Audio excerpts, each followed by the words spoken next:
So first of all, I get my rope like this, and I put this one underneath this one like this, so it's like that.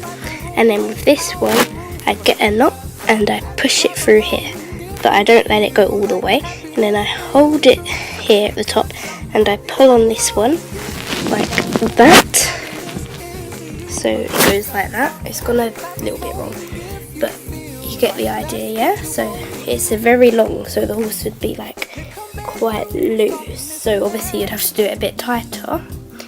So, and then to release, you just pull on this one like that. And that's how you do it.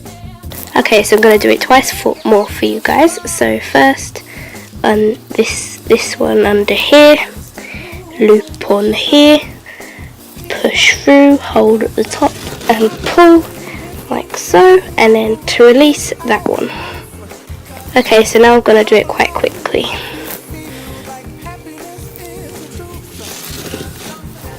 And you're done.